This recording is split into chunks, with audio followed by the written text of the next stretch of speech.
Olá, minha gente. Quem são as três pessoas que estão aqui? Eu nunca faço live só para conversar com vocês. Eu vou fazer agora, nem que sejam uns 10 minutinhos. Primeira coisa que eu queria falar, que eu estou muito feliz com a participação de vocês nas lives da missa. Só para vocês terem uma ideia, na semana passada nós tivemos uma média de 90 mil pessoas acompanhando, em alguns momentos 98 mil. Mas depois que a gente fixou o vídeo, nós tivemos um acesso de quase 3 milhões de pessoas na primeira parte da missa, que tem a homilia. E a segunda parte nós fizemos, que foi a partir do ofertório ali para frente, que a gente não consegue fazer em uma hora só, né? Tínhamos mais 2 milhões e 600 mil pessoas. Então, eu fico muito, mas muito feliz, muito lisonjeado de saber que muitas pessoas escolhem estar com a gente nesse momento, né? A oração, ela tem sido tão fundamental para a gente ultrapassar esses momentos difíceis. Tem sido tão penoso para todos nós, né? E à medida que a gente vai construindo o nosso dia a dia, com as diferenças, a gente incluir a oração, é muito bom. Eu não tinha o hábito de fazer live, não tinha o costume de usar esse recurso, né? Agora, durante o confinamento, a gente tem usado muito. Estou dando alguns passos importantes nessa vida virtual, que antes eu não dava muita atenção para isso. Vocês têm observado que eu não estou há um tempo já na Canção Nova, com o programa de direção espiritual. Quando eu tomei a decisão de fazer essa parada na minha vida, com a música de maneira especial, né? Eu decidi isso mais ou menos em setembro do ano passado. Acho que foi por aí que a gente comunicou à banda que a gente não teria mais as viagens. Para mim foi muito importante, sabe? Tem sido muito importante. Foi uma decisão que me custou muito, porque eu gosto muito da música. Eu estou trabalhando com música, talvez muitos não saibam, né? Mas desde 1995, que foi quando eu gravei a minha primeira música, que é uma música de comunhão, que chama Vou Cantar Teu Amor. Muita gente conhece até. Vou cantar teu amor, ser no mundo um farol. Eis-me aqui, Senhor, vem abrir as janelas do meu coração. Fiz essa música, eu ainda era seminarista. Na época o Padre Joãozinho me convidou para gravar. E desde então eu comecei o trabalho com a música. Logo em 97 eu já gravei o meu primeiro CD,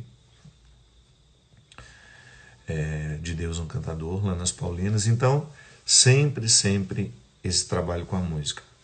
E durante o meu período de adoecimento, para vocês terem uma ideia, ele é um resultado que eu fui construindo, né? Ninguém fica doente da noite para o dia, ninguém fica com síndrome do pânico da noite para o dia, ninguém fica com medo das pessoas da noite para o dia, ninguém fica deprimido da noite para o dia.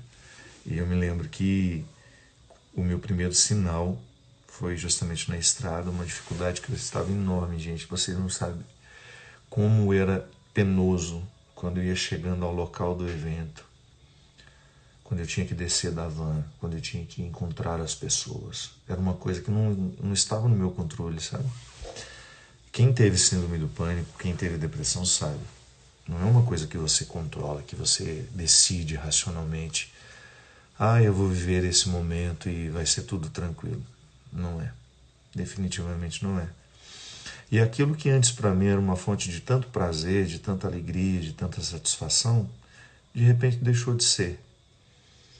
Aí eu comecei a fazer uma retomada, né?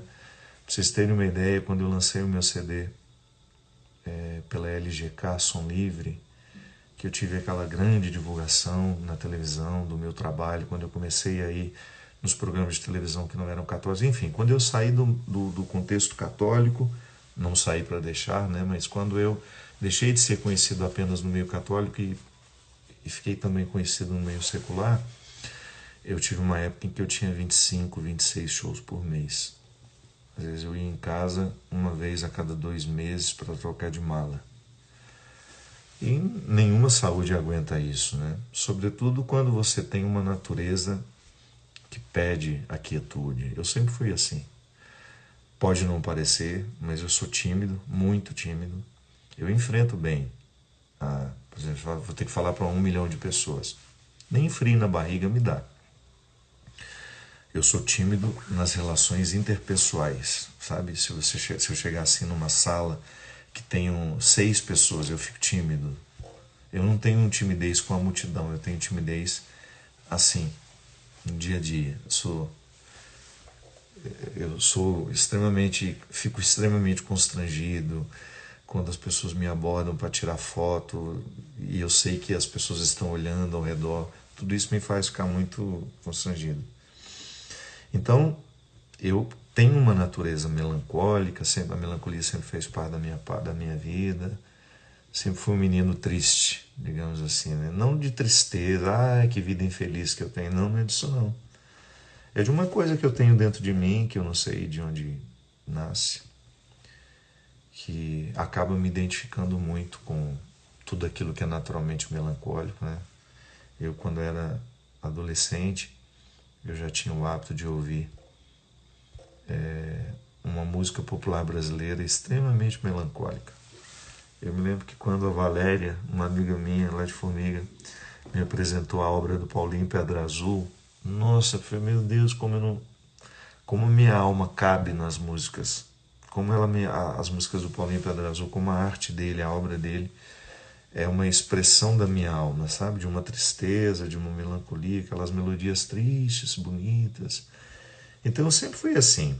Então de repente eu estava num vai e vem interminável, né? Que não tinha fim nunca. Depois eu vou dar um pouquinho de atenção a vocês aqui nos comentários, tá? Estou só aproveitando para a gente conversar um pouquinho. Eu ficava naquele vai e vem, uma vida muito diferente da vida que eu sempre tive. Eu me afastei muito das minhas origens, das minhas raízes. Essa vida de muita evidência, ela tem tanto prejuízo para a gente, você não pode imaginar. Eu que sempre gostei de estar no meio do povo, com as pessoas. E às vezes algumas pessoas até acham que isso é uma conversa fiada, né? Porque já me conheceram famoso, me conheceram sem muito direito de ir e vir, né? Mas quem me viu logo no início, quando eu fiquei padre, o prazer que eu tinha de ir para a Formiga, de ficar lá, às vezes atendendo na secretaria paroquial o dia inteiro, ouvindo as pessoas. O que mais me fez querer ser padre foi isso. A oportunidade de ouvir as pessoas. Estar com elas. Porque eu sempre quis oferecer aos outros aquilo que eu gostava de receber. Eu acho que esse é um princípio tão honesto, sabe? Quando você descobre que você gostaria de tratar as pessoas como você gostaria de ser tratado. Tantas vezes na minha vida eu precisei ser ouvido e não fui. Em muitos momentos da minha vida eu queria ser ouvido por alguém. Eu queria receber uma palavra que abrisse os meus horizontes, que me ajudasse a pensar diferente. E eu não tive. E eu não estou lamentando, não. Às vezes eu estou só dizendo como foi. E eu quis ser padre para isso. Eu quis ser padre para poder oferecer às pessoas aquilo que eu gostaria de receber. Nós somos tão necessitados de alguém que nos discute, né? Sem julgamentos, sem expectativas. Alguém que só escute o que a gente tem a dizer. Alguém que nos coloque no colo com a palavra, com o olhar. Eu sinto que eu fiz muito isso no início do meu trabalho como padre. Esse eu acho que é um dom que Deus me deu, que eu levo muito a sério, que é a oportunidade que eu tenho de colocar as pessoas no colo com o meu olhar, com a minha palavra. Eu tenho muitos defeitos, muitos, mas eu tenho uma capacidade assim quase que natural em mim, sabe? de acolher as pessoas. Eu não tenho medo de gente. Claro, algumas pessoas eu tenho, gente louca, que não entende o meu ministério, aquelas pessoas maldosas, isso eu tenho medo. Mas eu falo assim, essas pessoas que geralmente a gente não quer por perto, né? Os esquisitos, porque eu sempre me identifiquei com elas, com essas pessoas. Então, de repente eu me percebi padre, aquilo que eu sempre quis ser padre, desde menininho. Desde menininho eu já queria ser padre. E aí de repente eu me vi, um padre conhecido, famoso, e sem direito de fazer aquilo que eu tanto gostava. Aí muita gente falava, mas você está fazendo de outra forma, mas você está sendo isso, está sendo aquilo. Tudo bem. Mas sente-se uma falta, né? Tem uma ausência, uma coisa ali dentro de mim que não estava muito bem. E eu fui protelando, sabe? Eu fui deixando de tomar a decisão, eu fui deixando de fazer o que precisava ser feito, eu fui entrando dentro de um rolo compressor que foi triturando muita coisa dentro de mim. E muito da minha essência ficou ofuscada. E nada pode nos tornar mais infelizes, minha gente, do que quando a nossa essência não é respeitada. Quando aquilo que é verdadeiro em nós não tem o seu devido espaço. Por mais que você esteja aparentemente feliz, realizado, lá dentro de nós, vai se criando um espaço como se a consistência fosse acabando, sabe? Como se você mesmo minasse os alicerces da sua casa. É igual uma parede de cimento, por mais sólida que ela seja, se há um vazamento, uma infiltração, um dia essa parede cai. Mesmo que ela tenha sido erguida a partir de cimento, argamassa, tudo isso. Quando a nossa essência não é respeitada, nós criamos um espaço de fragilidade muito grande. Uma fragilidade que vai contar. Que um dia vai gritar. Que um dia vai fazer muito, muito barulho dentro de nós. E foi justamente isso. Foi justamente isso que aconteceu comigo. De repente a minha habilidade em passar por cima de tudo aquilo, de ter uma vida muito contrária ao que me pedia a alma, essa consciência eu tive logo de início. Eu falei, meu Deus do céu, eu dou ao meu corpo um tratamento completamente diferente do que me pede a alma. E ali eu me dispersei, eu me tratei de uma maneira desonesta, eu estive muito ausente de mim. Muitas coisas da minha vida sacerdotal ficaram de lado e de repente eu estava doente.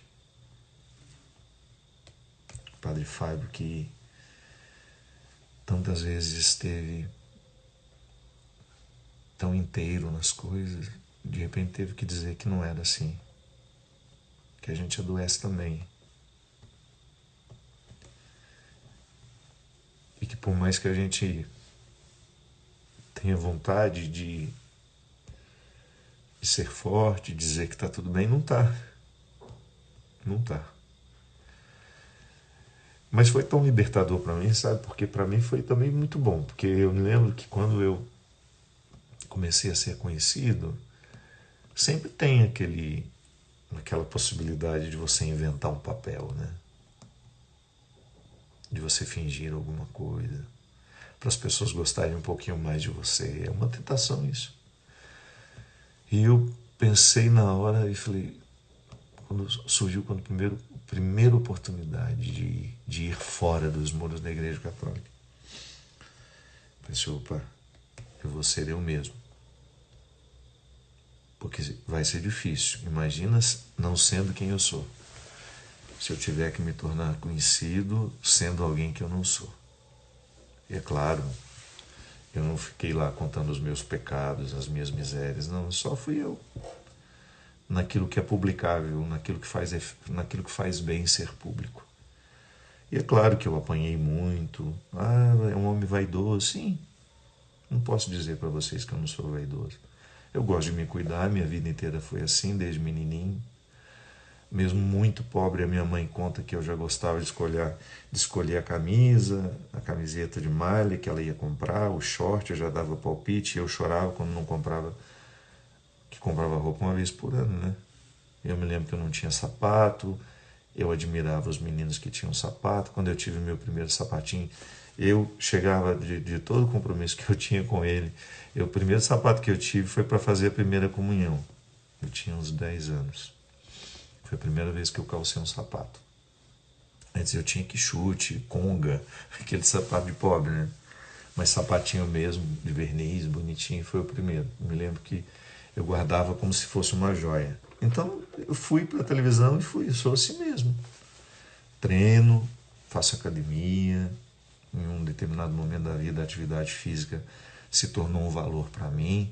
Eu descobri que era importante para a minha vida espiritual, descobri uma conexão entre a vida espiritual e a vida física. Fui bombardeado por isso, né? As pessoas me, nossa, que absurdo, não tem nada a ver, isso não diz respeito a um padre. Enfim, optei por ser eu mesmo, fiz a minha verdade prevalecer. As pessoas que me conhecem sabem mais pecados meus do que né, quem convive comigo, quem peca comigo, quem me erra quem me encontra nos meus erros.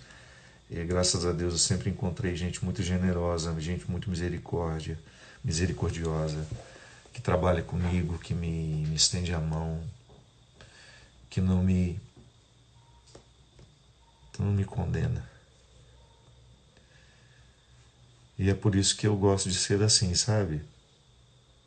Não faz sentido eu ser o padre da condenação.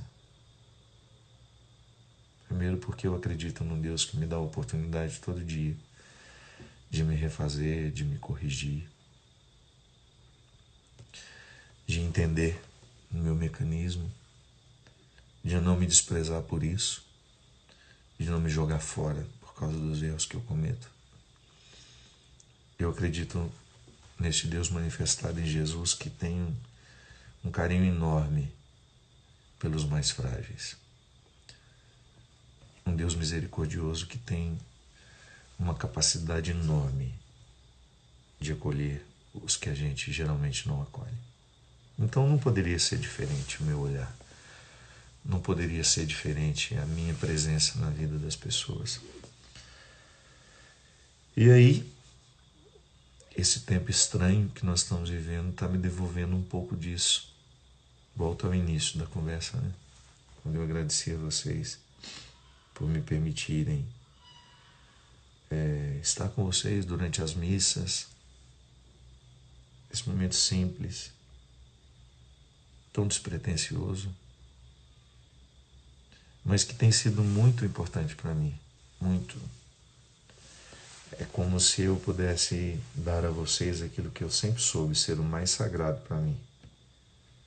Muitas coisas que eu faço, eu sou um padre que faz muitas coisas, eu sou escritor, eu sou cantor, eu sou compositor, e existem pessoas que são muito melhores do que eu fazendo isso. Eu faço também. Mas eu sei que tem gente com muito mais competência, muito mais. Mas aquilo que é específico na minha vida de padre, os outros não podem fazer. Os padres podem, mas eu posso fazer por você. Eu posso estar com você assim. Então, durante muito tempo, eu fiz mais aquilo que os outros podem fazer, e não tanto aquilo que é específico meu. Claro, em tudo que eu fazia, eu me colocava como padre, mas às vezes eu estava extremamente cansado. É um pecado enorme contra a nossa vida, quando a gente não tem os espaços de reposição, minha gente. E eu sei que isso não é um privilégio meu, você também enfrenta isso. Como às vezes você foi além das suas possibilidades? Quantas vezes você também ficou cansado porque você tinha extrapolado os seus limites. E quando a gente extrapola os nossos limites, a gente começa a oferecer ao outro aquilo que em nós está estragado, né? Aquilo que em nós é traumatizado, aquilo que em nós não é corrigido. Eu sempre tive muito medo de que a minha pregação acontecesse a partir da minha fragilidade, do meu trauma, das minhas neuroses. Da minha fragilidade não é nenhum problema, eu vou me corrigir aqui nesse termo, porque eu sou frágil e faço o meu discurso a partir desse Deus que me salva frágil. Mas quando eu digo para vocês que é muito perigoso quando eu faço a minha pregação a partir das minhas neuroses, é muito perigoso. E o cansaço, ele é um gatilho para as nossas neuroses. Quando nós estamos fisicamente desgastados, emocionalmente desgastados, as nossas neuroses se avolumam e passam a ser a nossa voz. E é muito triste quando a minha voz tem o som das minhas neuroses. É muito triste quando você passa a falar a partir das suas neuroses, porque você passa a viver a partir das suas neuroses. Naquelas 4 dimensões que eu gosto de falar sempre: o pensamento, o sentimento, a palavra e a ação. Então, quando eu dou voz, quando os meus traumas, as minhas neuroses passam a ser o meu lugar, de onde eu falo, de onde eu sinto, de onde eu penso, de onde eu ajo, eu faço muito estrago por onde eu passo. E naquele momento eu descobri que eu não podia continuar como eu estava. Eu precisava parar. E o programa Direção Espiritual na Canção Nova, eu sabia que era o mais importante da minha missão. De tudo aquilo que eu fazia como padre, eu sempre dizia isso. Não são os shows, não são os livros, não são as músicas, mas é o programa. Aquela quarta-feira. Primeiro era numa quinta, né? Vocês que me acompanham, era numa quinta-feira, 11 da noite. Eu ficava cansado, meu Deus do céu. Eu viajava tanto. Ainda tinha que estar toda quinta-feira lá na Canção Nova, 11 da noite. Depois mudamos para quarta às 10, para ficar um pouco mais leve, para facilitar a minha vida com os shows. Mas ainda assim, foram quase 15, 16 anos de programa, e eu sinto que no momento da pausa com a música eu precisava pará-lo também. Porque sabe quando você já tem uma sensação de que você não tem mais o que dizer? E por mais que Deus me auxiliasse muito, eu sempre... Se você me perguntar, pai, o que você vai falar no programa hoje? Isso 2 minutos antes de começar. Nunca soube. O Christian às vezes perguntava, né? O que nós vamos cantar? Eu falei, Christian, o que você sugere? Aí ele falava, sobre o que você quer falar hoje? Eu falei, não sei.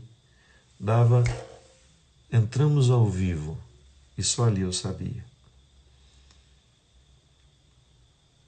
Era como se eu tivesse uma conexão, como se o Espírito Santo me desse, sabe, naquele momento, um auxílio extra.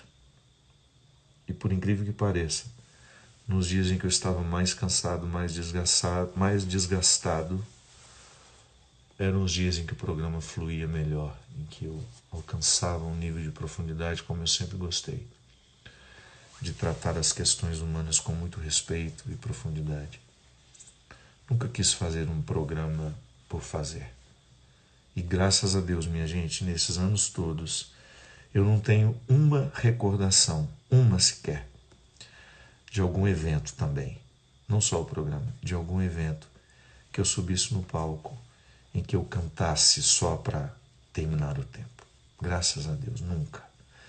Às vezes eu até brincava com a Mônica, né? Ela falava, pelo amor de Deus, faz um show mais curto hoje, que amanhã a gente levanta cedo. Pelo amor de Deus, faz mais rápido. Eu falei, mas me avisa o tempo então, porque eu me perco. Aí geralmente ela punha lá no meu TP, onde eu via as letras das músicas, que eu nunca sabia as letras. E eu falava assim, me avisa, quando tiver passado 1 hora de show, que era o tempo do contrato, né? 1 hora de show. Eu nunca fiz, nunca, absolutamente nunca. Aí cantava 2 horas, 2 horas e meia, 3, às vezes 3 horas e meia. Eu nunca saí, graças a Deus, do palco, do altar, ou diante das câmeras da TV Canção Nova, com a sensação de que eu não dei o meu melhor. Nunca. Deus é minha testemunha aqui do que eu estou dizendo para vocês agora. O que às vezes eu não dava conta era do camarim, de não fazer direitinho.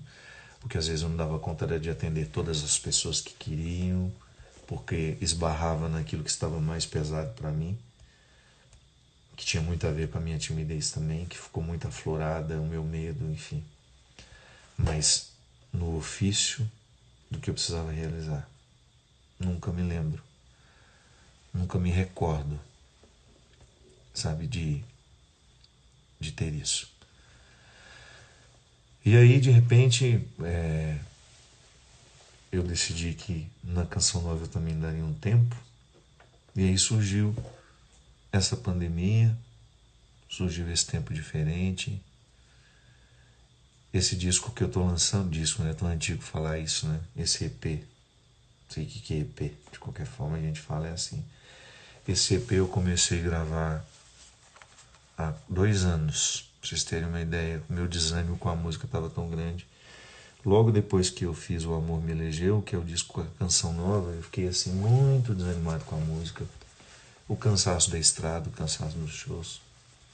Aí eu tinha ganhado uma música linda da Daisy, que ela já tinha gravado. Eu tinha escutado, foi uma música que fez muita diferença no meu tempo de depressão e de síndrome do pânico, que é a música Retrovisor. Aí convidei a Ivete aceitou, cantou comigo. Quando ela fez a parte dela, ela estava grávida das meninas. E aí acabou que eu não lancei a música, ficou naquela coisa, aquele tempo difícil. Eu falei, meu Deus do céu, lançar essa música significa tanta coisa. Significa ter que dar entrevista, significa ter que fazer esse trabalho. Enfim, não tinha disposição.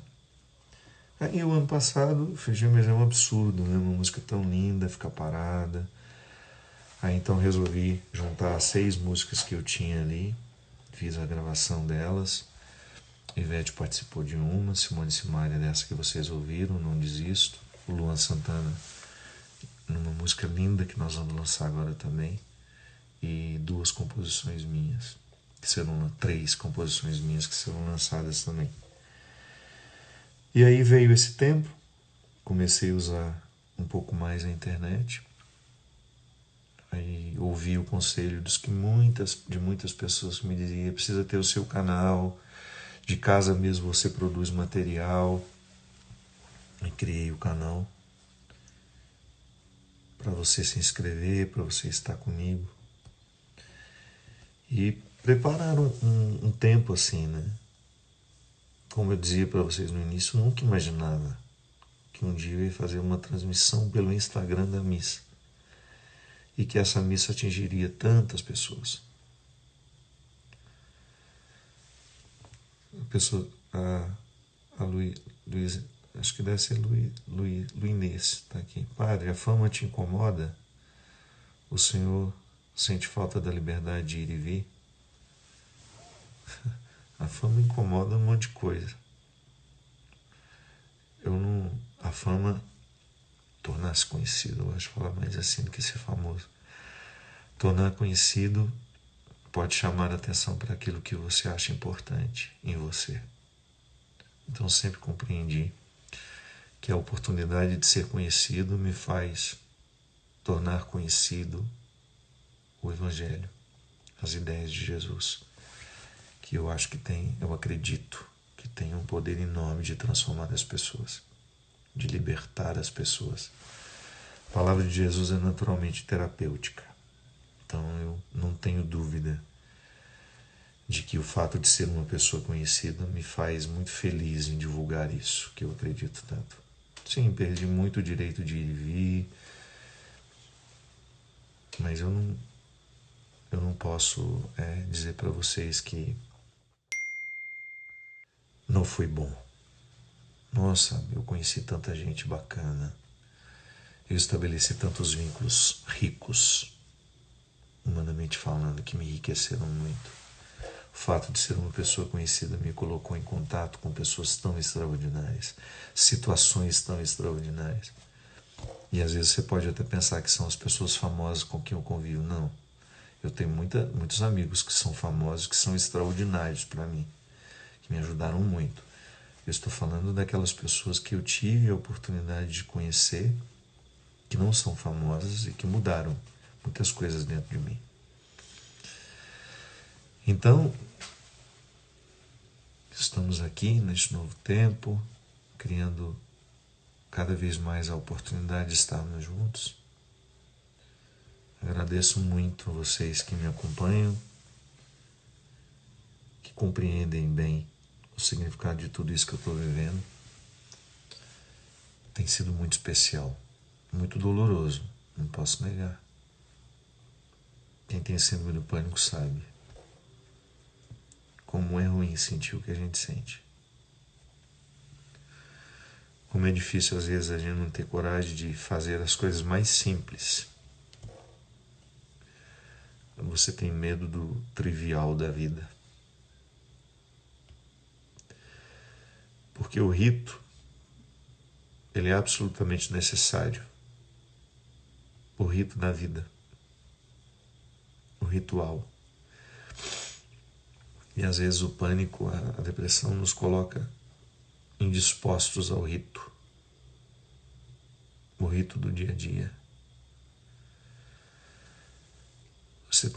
Você fica desencorajado para ir, para fazer, para falar. Sempre, minha gente, nos últimos anos, as coisas mais simples que eu precisava fazer, eu achava que eu não ia dar conta. Tinha uma missa, eu ia me aproximando do local, eu não vou dar conta de fazer.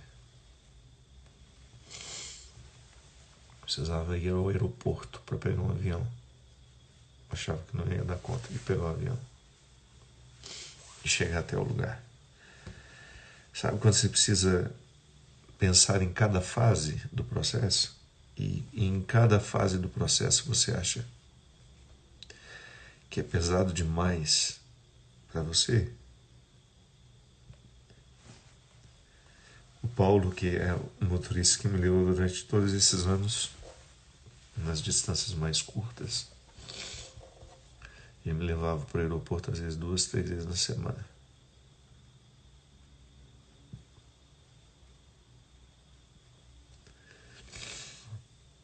E ele se tornou um simbólico para mim de segurança, sabe? Eu nunca disse isso para ele.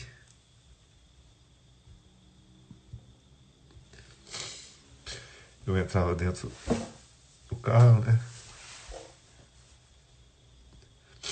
Nos últimos anos, quando ia chegando a hora de ir,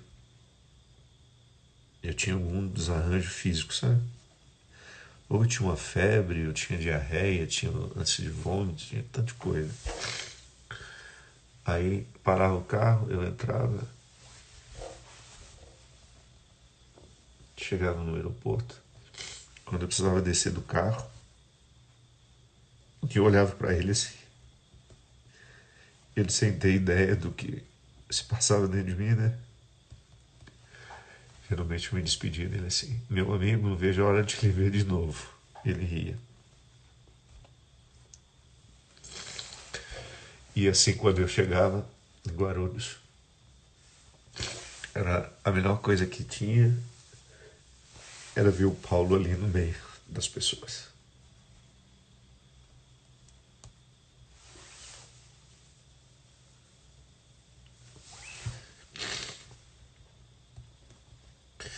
Então, quando vai ficando um processo difícil,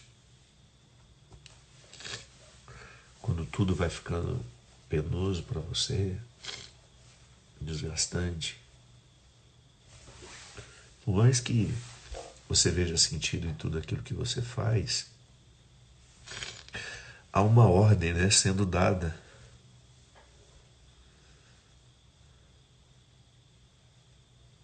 há uma ordem sendo dada dentro de você. Muda. Mexe as peças do jogo, né? Faça alguma coisa. Do jeito que você está jogando, você está perdendo. Aí você entra numa outra dimensão. Nossa, mas o que eu faço? Quantas vezes eu escuto isso, né? Você não pode parar. Seu trabalho é muito importante. As pessoas mesmo, para quem eu pedi ajuda, quantas vezes eu ouvia isso? Mas você já parou para pensar quantas pessoas assistem esse programa? Eu falei, sim, penso toda hora. Mas você já parou para pensar quantas pessoas se alimentam do seu trabalho? Sim, eu penso toda hora.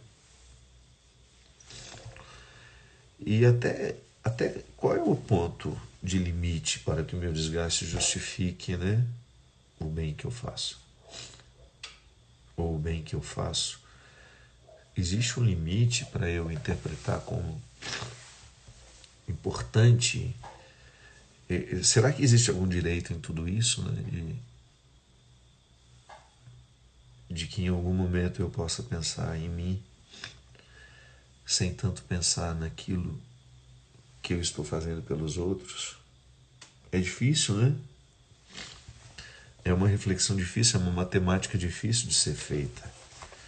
Porque é uma pessoa famosa, mas é um padre que escolheu dedicar-se aos outros, que escolheu dedicar a vida a essa missão que é árdua. Eu sei que tem padres que têm uma vida muito mais difícil que a minha, mas muito mais. Há padres aqui mesmo da Diocese de Taubaté que celebram 6 missas por dia, que andam distâncias grandes, que passam o dia inteiro atendendo pessoas, estão cansados, muito cansados. Vocês não fazem ideia quando nós temos o nosso retiro, o retiro do clero, a coisa que a gente mais identifica é o quanto os padres estão cansados. E ali eu, olhando para mim, para a vida que eu tenho, identificar que um cansaço extremado que pode ser que quando eu contar para o outro eu tenha até um pouco de vergonha. Mas não tem como inventar uma outra situação. E aí essa oportunidade que eu estou tendo de estar presente na vida do povo sem necessariamente precisar enfrentar os meus medos. Tem sido bom, sabe? Mas também é perigoso. É perigoso porque eu não posso me acomodar a isso. Eu não posso me adaptar aos meus medos. Eu sei que você também não pode se adaptar aos seus medos. Quando a gente se adapta aos nossos medos, o que acontece?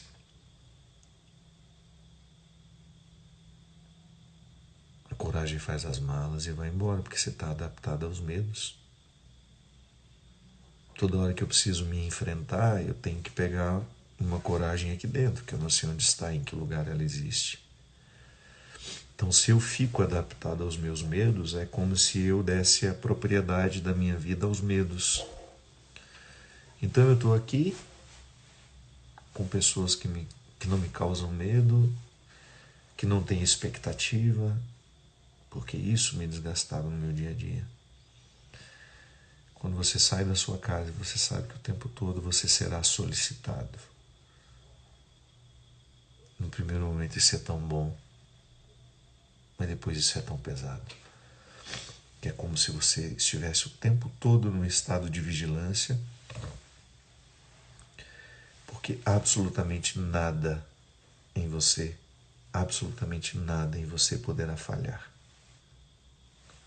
As pessoas não estão geralmente preparadas para as nossas falhas.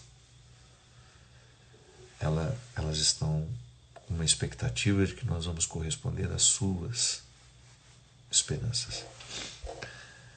Então, eu estando aqui, rodeado de pessoas que não me causam esses medos, porque não têm expectativas em mim, comigo, por mim, me veem como eu sou, me amam como eu sou, eu posso ficar adaptado, né? Então tá bom, agora eu tenho meu programa eu tenho meu canal no YouTube, vou fazer o meu programa daqui de casa, vou fazer um programinha menor para estar presente na vida de vocês. Esse é o plano, esse é o projeto, né? Mas e se de repente isso ficar tão confortável que eu não queira mais outra coisa? Então aí é isso que eu tenho pensado muito, sabe? Eu vim aqui para falar para vocês do horário da missa de amanhã, vim aqui partilhar com vocês da minha alegria de estar utilizando um pouco mais as redes sociais como padre, fazendo aquilo que só um padre pode fazer.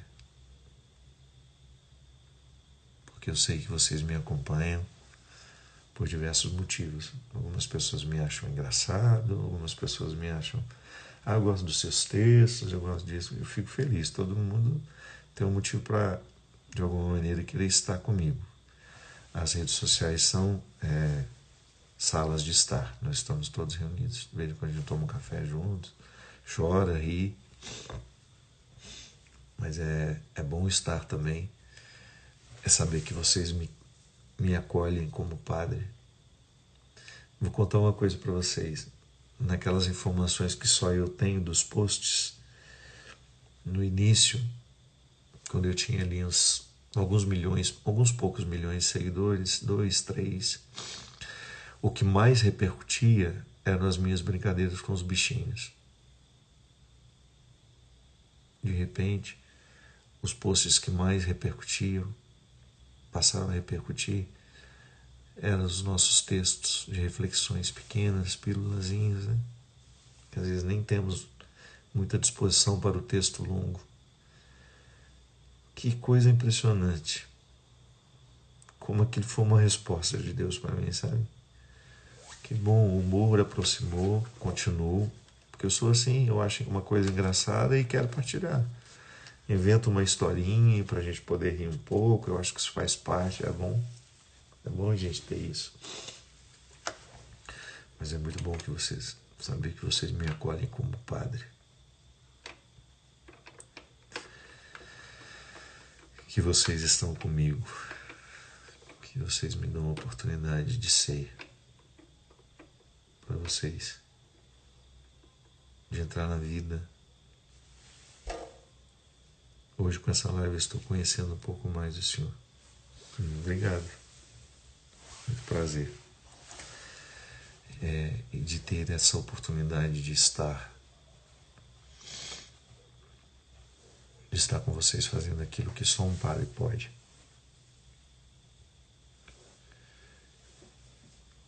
Então, permaneço unido a vocês. Acho que a comunhão tem sido a palavra-chave desses dias. Amanhã a missa vai ser às 11. Eu entrei aqui para isso, eu acabei não falando. Amanhã às 11 da manhã a gente tem a missa. Vamos fazer uma homenagem às mães. Eu sei que muitos de nós não têm o privilégio de estar com as mães. Nós gostaríamos de estar. Mas amanhã nós queremos estar através da nossa oração.